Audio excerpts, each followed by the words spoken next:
new data for new flyers? Yes, so the EXPAND program at Trish has two main elements to its framework to accomplish the goals that were just set out by Dr. Urqueta. So we have essential measures, which have been harmonized with NASA's standard measures to make sure that we're collecting the same type of data on every crew member. So we can compare across people, across different missions to really maximize the value. And then we have exploratory studies as the second part of the framework. And this is where the known unknowns, the questions we have about spaceflight or the risks, have hypotheses generated, and we get to test them. How does the research apply to those of us on Earth? I mean, some of us are maybe never going to be leaving this planet. Why do we care about this kind of work? Dr. Fogarty, Dr. Urqueta? Yeah, this is where things get really exciting. So due to the constraints of spaceflight and the complexity, we have to be really focused on creating integrated and holistic solutions. We can't have individual solutions for every problem. Those constraints create a really ideal environment to bring things back to Earth, to put healthcare in people's hands. We believe that these are going to increase healthcare equity, the access to healthcare and the quality of healthcare, which then results in improved health outcomes. How does this mission, AX2, add to the range of data? That's a great question. In the last 61 plus years of human spaceflight, roughly only 650 people have flown into space. And if we look at the diversity of these, mostly are male, white males. And what we're seeing with commercial spaceflight is a more diverse population. We're seeing people from all ages, younger and older, as compared to your government astronauts. We're also seeing people from multiple demographics, backgrounds, training, education, and also people with medical conditions. So as we keep growing this database of civilians flying into space, we will have all of the tools that we need to make most humans being able to fly into space, stay for there longer, and enjoy the experience. Thanks so much for joining us. I look forward to watching the launch with you and seeing the astronauts return and looking at their data. Thank you. Thank you. We are now just under 30 minutes from the launch of AX2 mission. It has taken an enormous effort from an incredibly dedicated and hardworking team to get to this moment. Knowing that not everyone can be here to witness it, and even fewer get to share a message with the crew, we asked teams to record some words for this moment. As the countdown to launch continues, here are a few messages from those across the Axiom family. Peggy, you are an inspiration to so many people around the world. To me, it's been so impactful to see a woman like yourself make such great strides in exploration and achieve so many different types of firsts. My family and I will be watching you launch and cheering you on all the way to the ISS. Hi Peggy, Kelly and Delta here. We just wanted to let you know that we're cheering you on. We're so excited to watch you launch. You're an inspiration to women and girls around the world, and you've been a personal inspiration to me in my own journey to space. We're so excited to watch you launch, and we'll be cheering you on here on Earth. Go Peggy, go AX2! Woo! To Peggy, our notorious space ninja, John, aka Loki, to Ali, who's also known as Slayer, and then to Rayyanah, our very own ray of sunshine. Wishing you an amazing launch today, as well as a smooth journey to the ISS. Ad Astra AX2 crew. Thank you, Peggy, John, Ali, and Rayyanah, for inspiring the next generation of astronauts. From our crew experience team to our AX2 crew, we are so proud of everything you've accomplished, and we're excited for your successful journey home. Send us a postcard. Just wanted to say that we're super excited for all the groundbreaking researches you guys are going to do. We're rooting for you, and good luck. The marketing team has been proud to support AX2 mission. Godspeed, AX2. This is the Portable Life Support System team. We are very excited about the AX2 mission coming up and wish you all the best. We're very excited for you guys. Y'all are such an inspiration, and we're rooting for you all the way through. We wish you a safe and successful mission. We want to congratulate the AX2 crew. Thank you so much for all of the inspiration, and we wish you the best on your journey. AX2 crew, we're proud of you and good luck! Hey AX2, all of us in avionics wish you safe travels and lots of fun. Godspeed. This is the Environmental Controls and Life Support Systems team at Axiom Space. We're super excited about the AX2 mission and want to wish the best to the crew. AX2 crew, we are so proud of you here at Axiom Space. This is the systems engineering team on the station program. Godspeed and Ad Astra on this groundbreaking mission. From human resources to you, go AX2! We're sending all of our support to you guys from here in Axiom headquarters, and we just wanted to say congratulations on the AX2 mission. Hey, this is Ryan Lee from the Pressure Garment team, wishing you on the AX2 flight all the best. Godspeed, guys. Go team!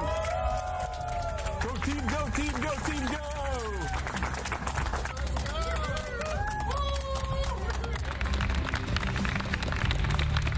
Peggy, John, Ali, Rayyanah, I look forward to seeing you flying in space and working aboard the International Space Station. I also wish you to enjoy your staying aboard for this another Making History mission. We are all proud of you, and we wait for you on the ground, and Godspeed. A big thanks to all those who contributed to those videos and everyone behind the crew today. A lot of really excited teams out there. And a special thanks to Kelly Girardi and the Space Gal, Emily Calandrelli, both big STEAM education advocates who you just saw as well. They dedicate their influence to increasing literacy and interest in science, especially for young girls, which is awesome. Yeah. You know, Emily and Kelly are both moms to young girls, so it's safe to say that they have front row seats to knowing what is cool and inspiring. Now, speaking of front row seats, it's been feeling like we have one of our very own looking at Pad 39A with these camera views that we've been getting all morning and afternoon. Now, let's take a moment to get acquainted with the vehicles that you see there on your screen. The Falcon 9 rocket with a Dragon spacecraft on top together stand at about 215 feet, which is almost 30 feet taller than the Leaning Tower of Pisa in Italy. Falcon 9 is a reusable two-stage rocket, which means it's kind of like two rockets in one, the first stage and the second stage. The first stage is the bottom two-thirds of the vehicle. Today's booster is flying for the first time. You can think of it as the large bottom white portion and the middle black portion. So that's what we mean when we say the booster. The first stage is responsible for accelerating Falcon and Dragon through the Earth's atmosphere and into space. In order to do that, it has 9 Merlin engines at the bottom of the stage. Prior to liftoff, the Falcon 9 first stage is... Stage 2 cryohelium load has started. Actually, and currently underway, is being loaded up with nearly 1 million pounds of fuel and liquid oxygen. The Merlin engines on the first stage are optimized for sea level. They achieve 190,000 pounds of thrust during ascent and descent. The first stage accelerates the vehicle through the Earth's atmosphere into space and then separates from the rest of the rocket about 2.5 minutes into flight. From there, the first stage will head over to LZ-1. It will do what no other rocket, or excuse me, what no other orbital class rocket in the world can do. It'll go right there, make its way back to Earth. Today marks the first time we are landing Falcon 9 on land for a crew mission. Previous crew missions landed on a drone ship stationed in the Atlantic Ocean. So pretty exciting first for us today. Landing back on land has a lot of benefits. For example, it eliminates the need for our recovery team to be stationed out at sea for days, and it improves our turnaround time to get Falcon 9 ready to fly again. Now, above the first stage is the second stage. The second stage has a single Merlin vacuum, or MVAC engine, and that ignites after the first stage separates.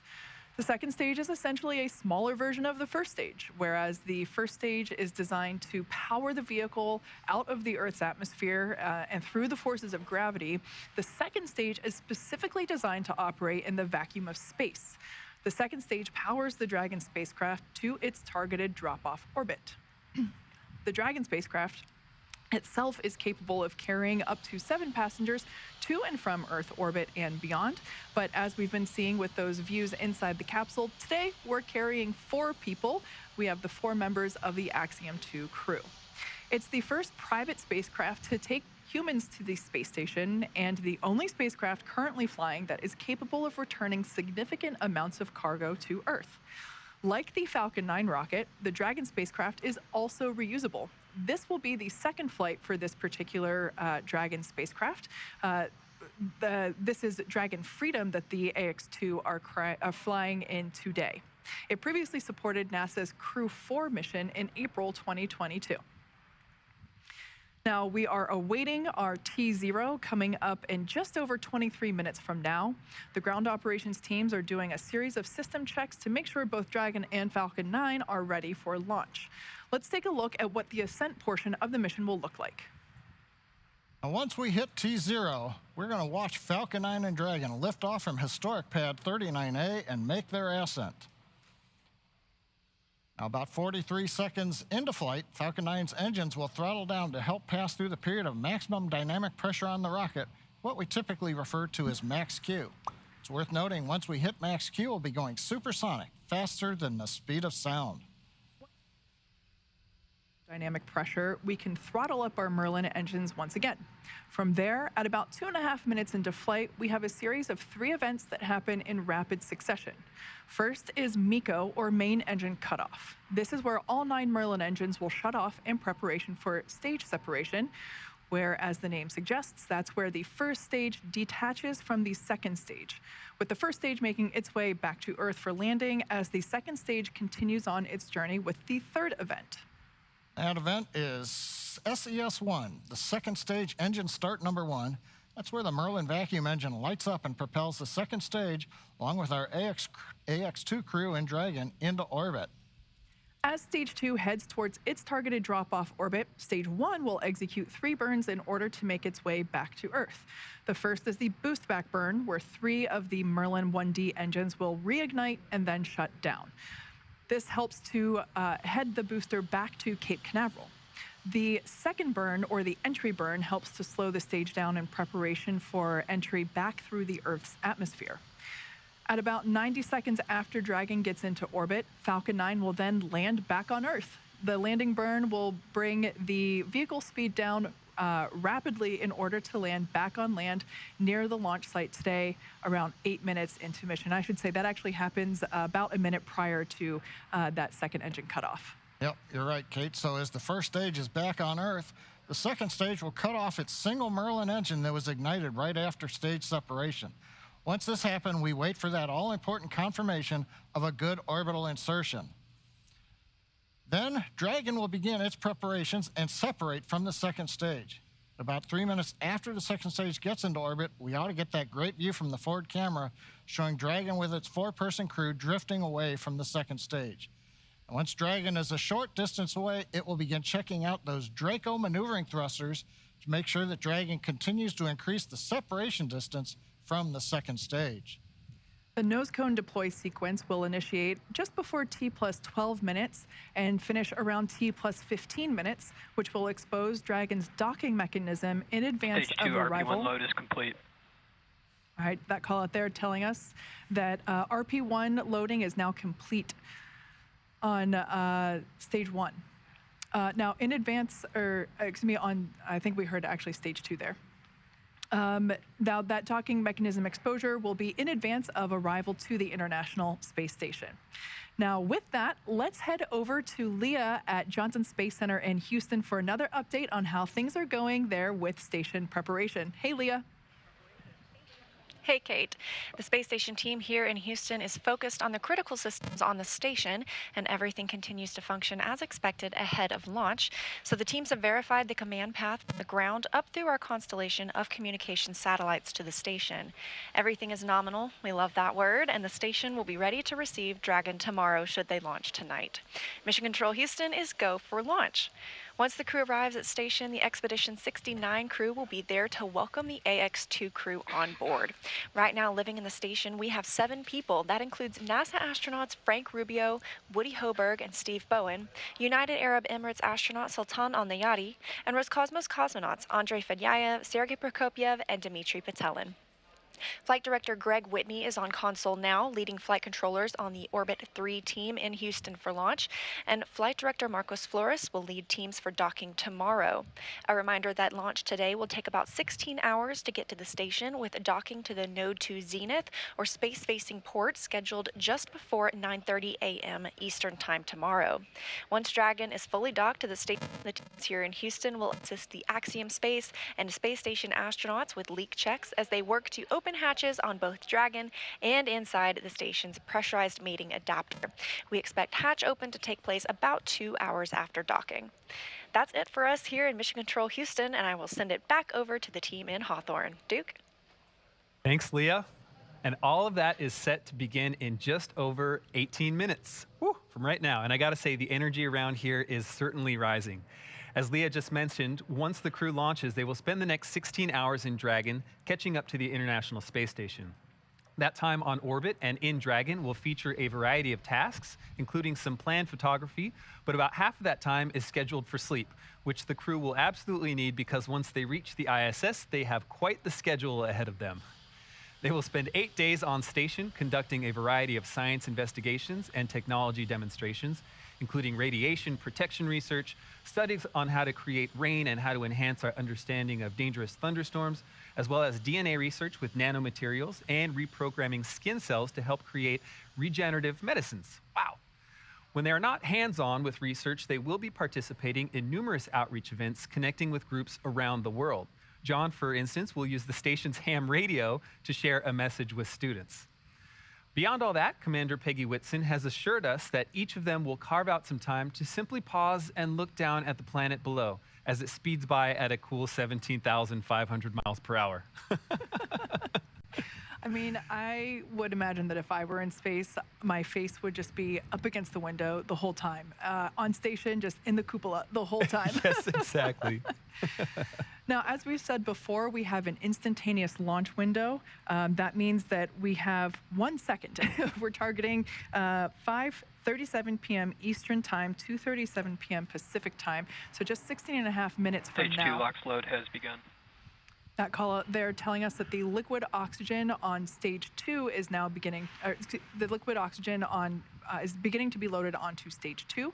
That will wrap up around T-2 minutes. Now, I was talking about that instantaneous launch window because we are essentially chasing the space station. We're trying to catch up to it. It means that in order for everything to be precisely lined up in terms of how much propellant we're taking on board, and obviously we don't want to take too much because everything about space is weight. How much weight are you taking? And so we want to optimize our path to the International Space Station. And yeah, so we basically have that instantaneous moment to take off. All right, and that moment is coming soon. And as we approach the final moments of our countdown to launch, Axiom Space CEO Mike Suffredini wanted to take a moment to reflect on this, the second Axiom Space mission. This mission today is very meaningful for Axiom Space. It's a watershed moment because it's our opportunity to really start bringing the rest of the world to the International Space Station. We're honored that the Kingdom of Saudi Arabia is flying with us here today. The 2 crew members flying are fantastic. They've done a great job in training. Of course, John Shoffner's been with us for a while. He's a backup on AX-1. We're excited for him to fly. Of course, the commander's Peggy Whitson, and while she's the first woman commander for a commercial mission, that's a big deal to us. I really don't think it's a huge deal to Peggy. She's flown so many times. This is, like riding a bike. But we're very excited for this crew, and we're looking forward to their mission. So, we don't do this by ourselves. Axiom is a wonderful company with fantastic employees. They've done quite a bit of work to get to this point. The commander is one of our very own as well, but our thanks go out to the entire team that support us. Axiom done a fantastic job in preparing for the mission and the medical and all the work that's gone into getting the crews ready to go fly. SpaceX, which is a fantastic, reliable Dragon spacecraft and Falcon launch vehicle, have prepped the crew and the vehicle, and it's out on the launch pad ready to go. And of course, NASA, we can't do any of this without NASA, who has worked with us along the way, allowed us to have this opportunity, and will work with us on orbit. And of course, the investors. The reason why we get to do what we're doing as a company and build this space station and do these missions is because the investors that are with us along the way. So it's the entire team that has supported us and worked with us throughout this last several months as we prepared for this mission, and we're thankful to them all. All right, guys, you're going to have a great time on orbit. We're looking forward to seeing you there on orbit. From all of us here at Axiom, we wish you good luck and Godspeed. Just under 13.5 minutes, and everything continues to look good for launch of Falcon 9 and Dragon. Now, currently, Peggy, Falcon 9 began we are still tracking no issues 35 on minutes, Dragon right for on time. today's launch. We have continued weather evaluations, and for your awareness, we are monitoring an anvil cloud that is moving towards LC-39A. It's currently 5 miles away, and it just needs to remain outside of 3 miles for launch to continue.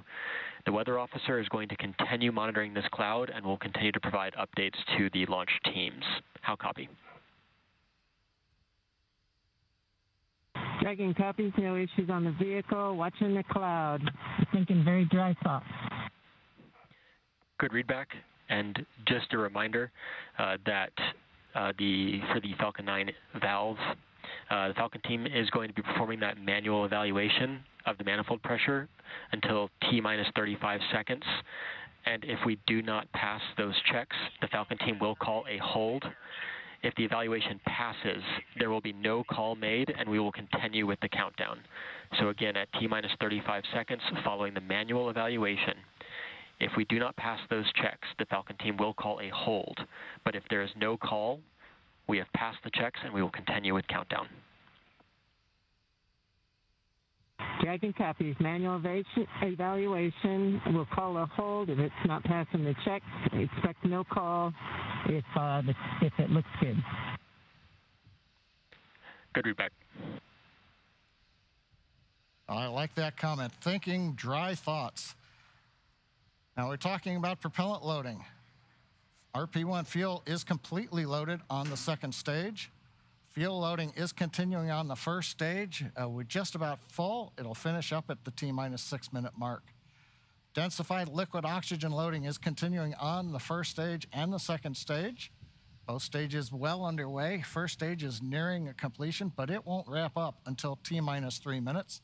The second stage just began a few minutes ago. That'll wrap up at T-minus 2 minutes. As we get closer to launch, we will do various checkouts. One is the thrust vector controllers. These are what move the engine nozzles around on the first and second stage engine. And when we move those nozzles, we call it TVC wiggles. Those will be done inside 10 minutes. We'll also be doing checkouts of throttle valves on the engine. Now the range currently is go. Air and sea space are clear. The weather, you heard the briefing from the Corps up to the crew. We're watching one anvil cloud. It's within 5 miles, but it's got to just stay more than 3 miles away, and we will be go to fly. And meanwhile, the Dragon team also had reported they're working no issues. Everything is complete through the countdown. The comm checkouts are finished. The access arm is retracted. The launch escape system is armed. The crew is strapped in and ready to go. We're coming up on final instructions of the crew. We'll hear that at T-minus 10 minutes. They'll configure their displays for launch. They'll get the last messages, and then we'll go into the terminal countdown sequence. Let's listen into the countdown net. Dragon, SpaceX, confirm crew displays are configured for launch. And SpaceX, Dragon, we can confirm crew displays are configured for launch. SpaceX copies. And on behalf of the entire SpaceX team, we are honored to have you aboard Dragon Capsule Freedom today on its next trip to the International Space Station and the second Axiom crew mission. We wish you a great mission, good luck, Godspeed, and enjoy the ride. Let freedom fly. Hear the crew calling back to the ground, let freedom fly. We see them applauding. Everything continuing to look good. We're coming up on 9 minutes to launch. Next major event is going to be engine chill at T-minus 7 minutes.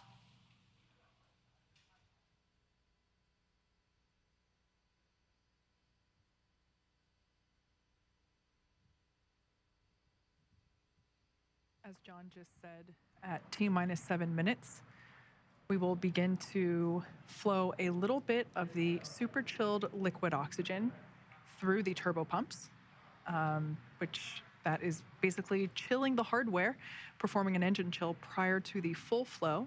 We do that in order to help minimize the chances of the hardware experiencing any thermal shock when that full flow of super chilled liquid oxygen occurs. Now we can see some venting from the vehicle now. Totally normal. It is that liquid oxygen just vaporizing as it comes into contact with the ambient air. And Kate, maybe this is an opportunity. You know, we always use the word abort. This might be a chance to let everybody know that there are abort callouts in flight that we're going to hear. Those are just heads up to the crew that says, should a contingency occur, there's different actions that'll happen at each various stage of the flight, when you're on first stage or when you're on second stage. That's right. We should actually hear Commander Peggy Whitson calling those abort modes out as they are ascending and really getting to orbit. She is tracking everything on her, both her tablet as well on her leg, as well as the crew display above her head. So she is able to identify at which mode they are entering, and those modes identify basically where and what sequence Dragon would take at that point in time during the flight. Now we're about 10 seconds away from that engine chill for the first stage.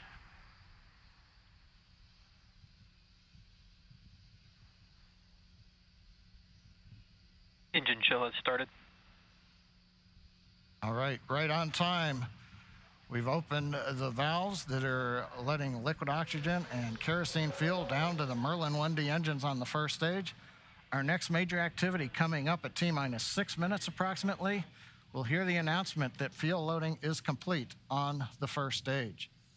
And one other comment, while we were hearing the briefing to the crew at the T-minus 10 minute mark, we also heard reference to a call out that may or may not be made at T-minus 35 seconds.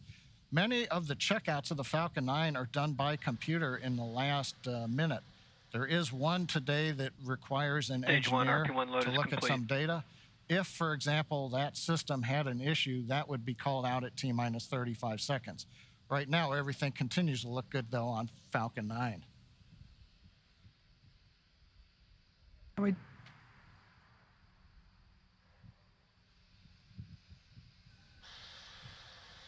We also heard in the briefing that they are tracking an anvil cloud that at the time of the briefing was about 5 miles away from the pad. They are tracking it. It just needs to stay outside of 3 miles, so everything still continues to look okay on that front. The next call out that we'll hear in about 30 seconds is that Dragon has transitioned to the terminal count configuration. That's basically an indication that the Dragon spacecraft has taken over the spacecraft's countdown and will at that point be on internal power.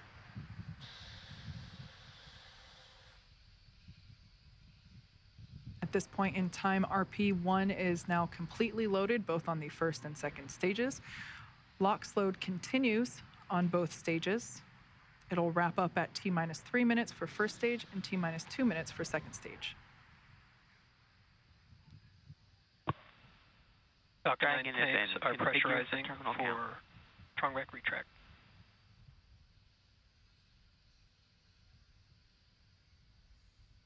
Pressurization call out. We are putting pressurized gas helium onto the stage in preparation for opening up the clamp arm that's around the top of the second stage.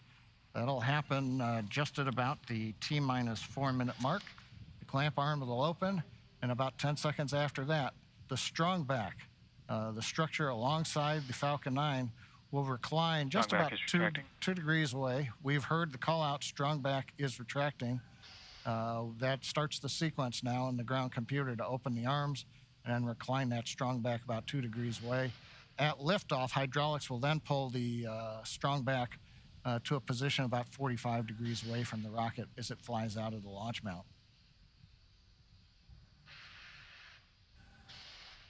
See the arms opening up now around the second stage.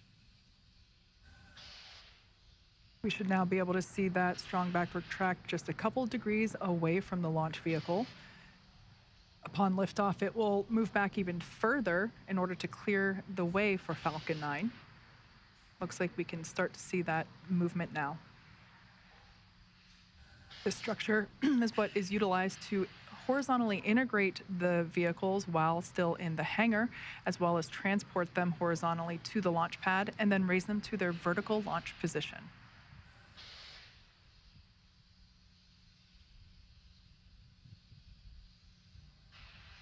And we've got the strongback is now, you see a little bounce there as it stops. Stage 1 LOX load is complete. And right on time, stage 1 LOX load is complete. We're down to just loading liquid oxygen on the second stage. That'll wrap up just after T-minus 2 minutes, at which point we'll have the 1 million pounds of propellant on board Falcon 9 ready to fly. We can see the vehicle continuing to vent some of that gaseous or the liquid oxygen that has now vaporized. Dragon is in terminal count and is on internal power.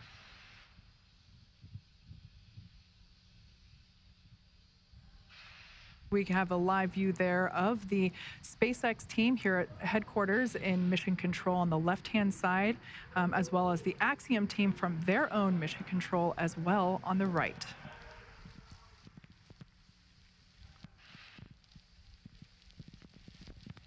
Dragon SpaceX for weather. Looks like the system has cleared, and we're looking like we're go for launch for weather. All right, we've heard a good news information to the crew. Dragon copies. We're letting them know that it appears the weather is going to avoid the area. That is great news indeed. Just waiting now for the call out. Liquid oxygen load complete on the second stage. Stage 2 LOX load is complete. Dragon is in auto idle. Ground gas closeouts, expect loud venting.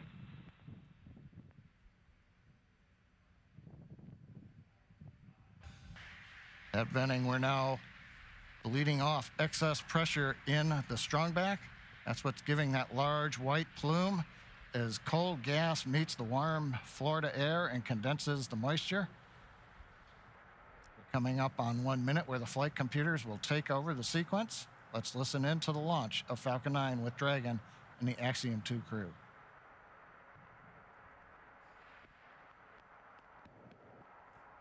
FTS is armed. Falcon 9 is in startup and is now controlling. Dragon is in countdown.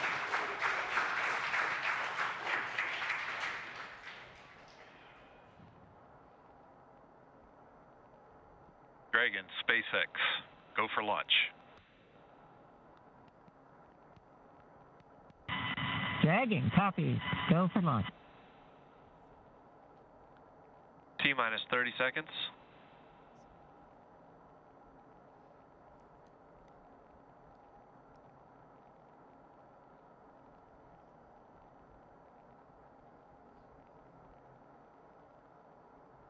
T-minus 15. T-minus 10, 9, 8, 7, 6, 5, 4, 3, 2, 1. Engines full power. And liftoff, Falcon 9. Go Axiom. Stage 1 Alpha.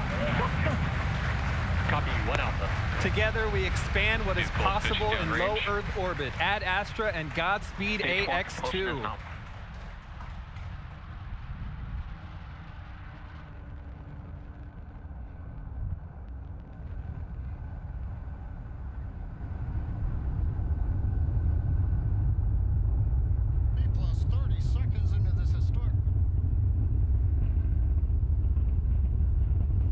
Plus 36 seconds into flight.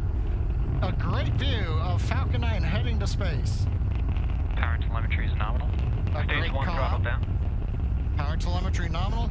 We're into the throttle bucket as the first stage is throttled down power on the Merlin engines in preparation for max Q.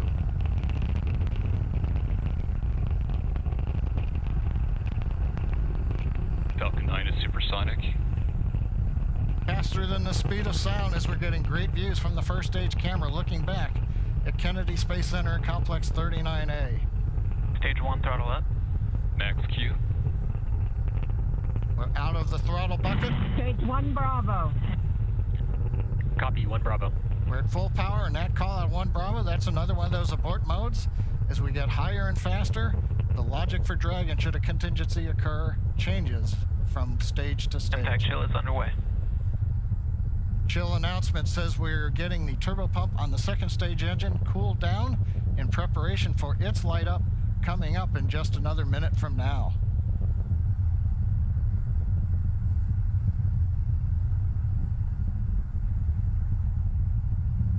Again, great views looking back, and you can see the contrail as we left 39A and the shadow of the contrail against the cloud deck around Florida. Now we're coming up 3 big sequences and a view live of the crew inside Dragon.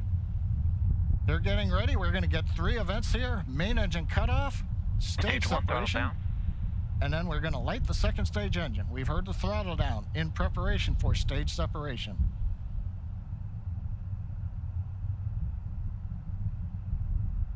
Nico. 2 Alpha. Stage separation confirmed. Copy, 2 Alpha. And back ignition.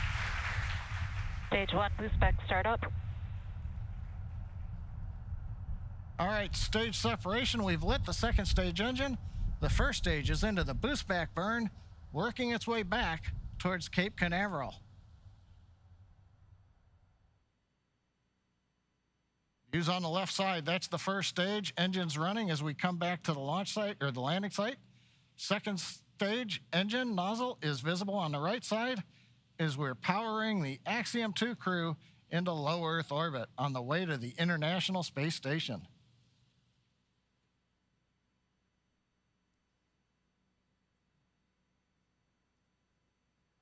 Waiting for call out that the boost back burn is complete.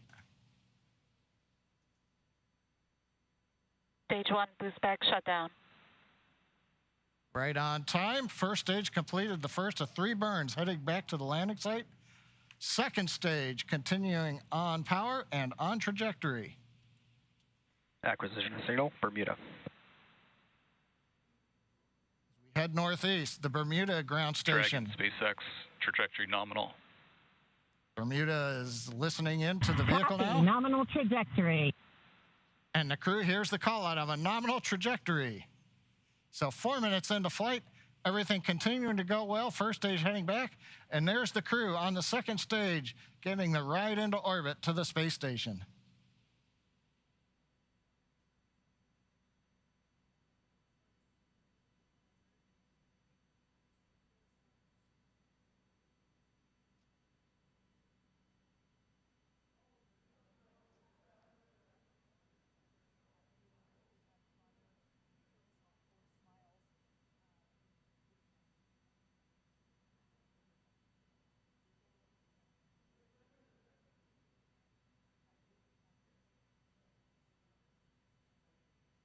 Coming up, we're waiting for the next trajectory call out from the guidance officer. Dragon, SpaceX, trajectory nominal.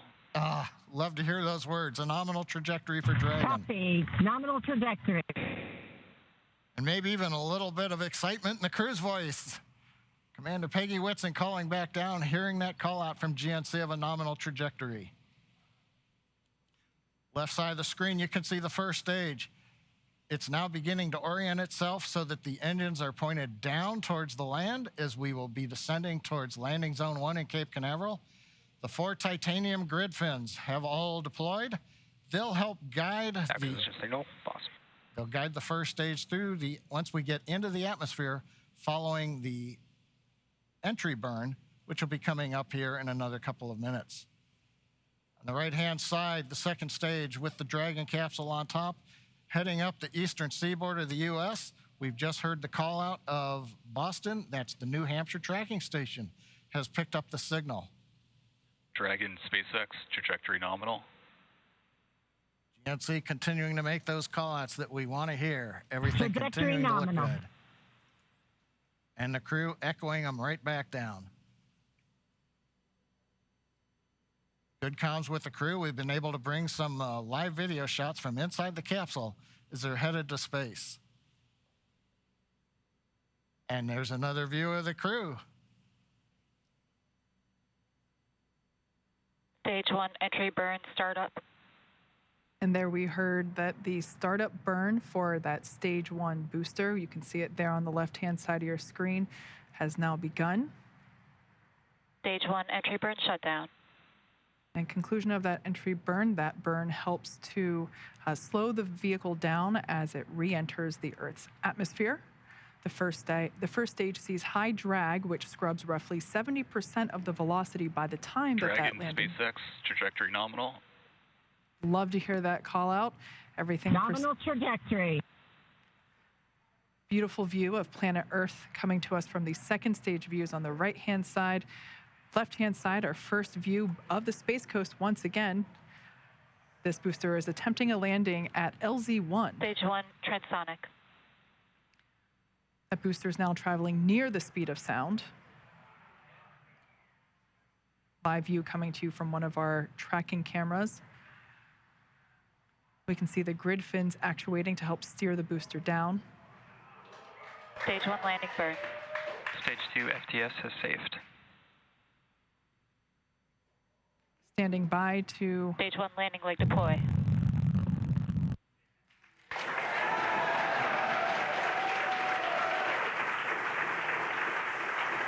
There you Stage can... 1 landing confirmed. You can see that first stage has landed back at LZ-1. This is the first time that we have performed a land landing on a crew mission. Coming up next will be second engine cutoff, or SECO, and that's where after that engine cuts off, the second stage will coast for a few minutes until Dragon is commanded to separate. Stage 2 is in terminal guidance. We're expecting SECO to occur in about 20 seconds.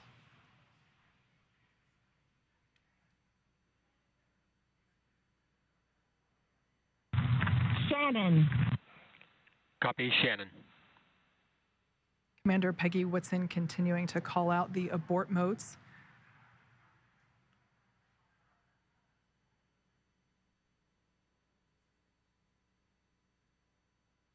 SECO. All right, on-time shutdown of that second engine. Also confirming that the launch escape system is now disarmed. Dragon SpaceX, nominal orbit insertion. All right, and there's that call out. We can confirm good orbital insertion. Copy, nominal insertion. Dragon SpaceX, launch escape system disarmed. We can see the crew playing with their harnesses. Copy. Now that they are in zero-G, which I think we just got a view of our zero-G Stuffy.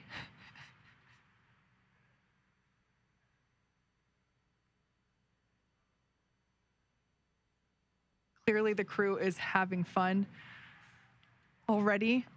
Right after liftoff, I think we heard a laugh coming from Commander Peggy Whitson, which, being a NASA legend and one of the most decorated astronauts of all time, it's amazing to hear that even a space veteran as she still has fun at liftoff.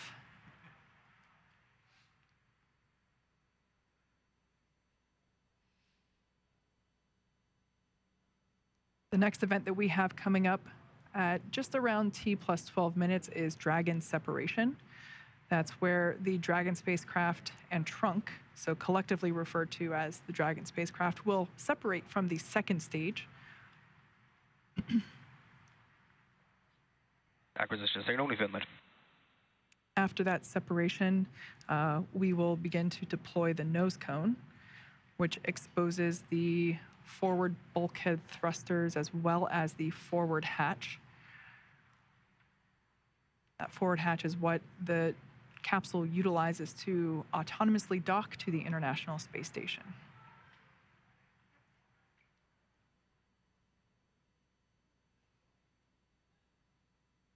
Going from left to right, everyone's having fun, clearly.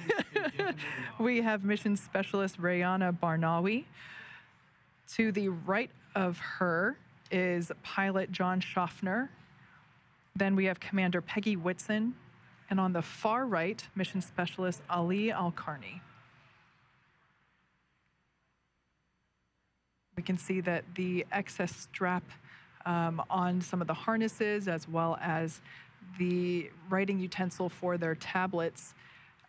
They continue to play around with as they are experiencing zero-G for the first time. At least we can say that for 3 of the 4 astronauts on board today.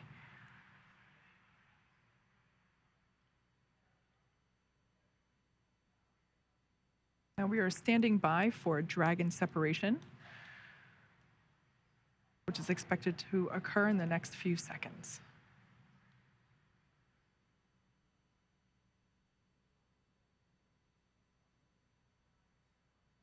Dragon separation. And wow. There you can see live on your screen that Dragon trunk and capsule. That's a really cool view. That's actually SpaceX launch director. A very great flight. Wish you safe travels. And a few words from our chief engineer as well. Thanks for putting your trust in the Falcon 9 team. Hope you enjoyed the ride to space. Have a great trip on Dragon. Welcome home to zero-G, Peggy. That was SpaceX Chief Engineer Bill Gerstenmaier. Happy to be here. It was a phenomenal ride.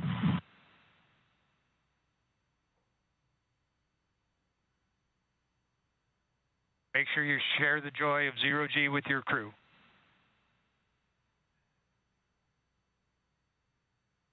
We will do that.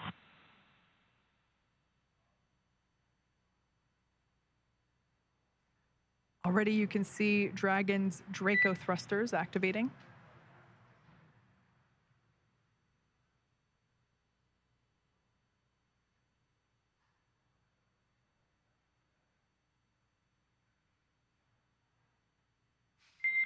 Dragon SpaceX, nominal dehumidifier activation and service section Draco checkouts.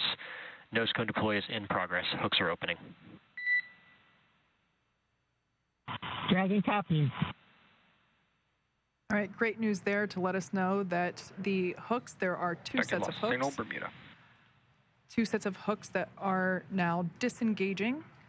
And once that is complete, we are able to deploy, open the nose cone.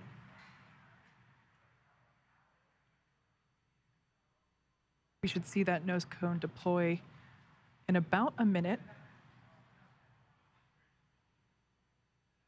It's a great view on the right-hand side of your screen from the Falcon 9 second stage, looking at the Dragon Freedom capsule.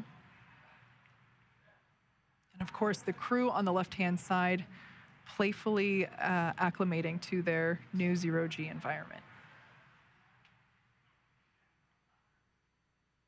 You can see the zero-G indicator in the background. And I love this view. This view is over the shoulders of Commander Peggy Whitson, who here is on the left-hand side, or the left seat, and pilot John Shoffner is on the right seat here, looking at what they're looking at. These are the crew display panels that they utilize in flight to track which thrusters are firing, what phase of the mission that they are in, as you can see, where they are around the globe.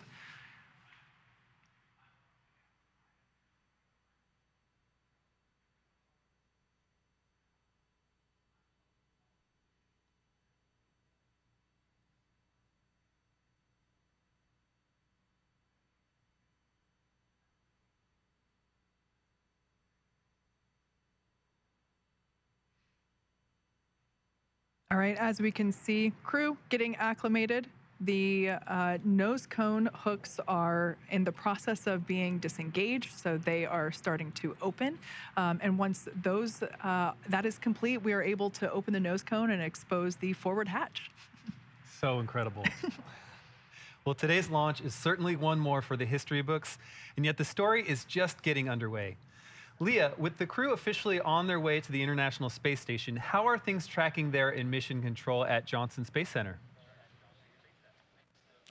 Hey, Duke. Well, the chase has officially begun with Dragon heading toward the International Space Station. So with the successful launch of Axiom Mission 2 at 7 p.m. Eastern, the teams here at NASA's Johnson Space Center are going to be monitoring Dragon's flight to the International Space Station over the next 16 hours. Our role in this journey really kicks in at a period called Integrated Operations. This is where Dragon is much closer to the station. And at this point, NASA, SpaceX, and Axiom Space teams are all in lockstep to get the crew safely docked. The teams here are preparing for a docking of AX-2 to the station at about 9:30 a.m. Eastern Time tomorrow. We're going to begin joint coverage of that phase at 7:30 a.m. Eastern Time. But for now, that'll be it for us in Mission Control Houston tonight, and I'll be back with you tomorrow for docking. Back to you, Kate and Duke. Yeah. Now, over the next 16 hours, Dragon will execute a series of burns to gradually raise and line up the AX-2 crew for docking with the International Space Station in what we refer to as activation and rendezvous phase of the mission. Now, in just a few minutes, the crew will get to change out of their spacesuits and get a little bit more comfortable for flight, and will enjoy their first meal aboard the spacecraft. I'm sure that'll be a lot of fun, the first time for 3 of them eating in microgravity. And then at 2 p.m. Pacific, they will get ready for a rest period that will last about 10 hours, 8 hours for actual sleeping, and a couple hours for pre- and post-sleep activities. And then before they arrive at the station, we'll have 2 potential opportunities to chat briefly with the crew on orbit. One later this morning around 11:10 a.m. Pacific, and one early tomorrow about 12:10 a.m. Pacific. While we're hopeful that one of these will work out, neither opportunity is guaranteed, as they are dependent on both crew schedule and ground station coverage. But if we're able to support, we'll make an announcement on our social media channels no later than 15 minutes before the event start time. But in the meantime, be sure to keep tabs on the mission at axiomspace.com, and you can also keep track of Dragon's flight on spacex.com/launches. And even if we aren't able to talk live with the crew, we will continue to provide updates on the mission across our social media channels. And starting at 7:30 a.m. Eastern, 4:30 a.m. Pacific on Monday, May 22nd, we will pick back up with our live joint coverage of the AX-2 crew's approach and docking to station with NASA. Please keep an eye on Axiom and SpaceX social channels for updates, as there will be plenty of incredible moments to share with you over the next 10 days. And so, from all of us at Axiom Space, thank you, SpaceX. Thank you, NASA. This is just the beginning. And thank you for tuning in. We hope to see you soon.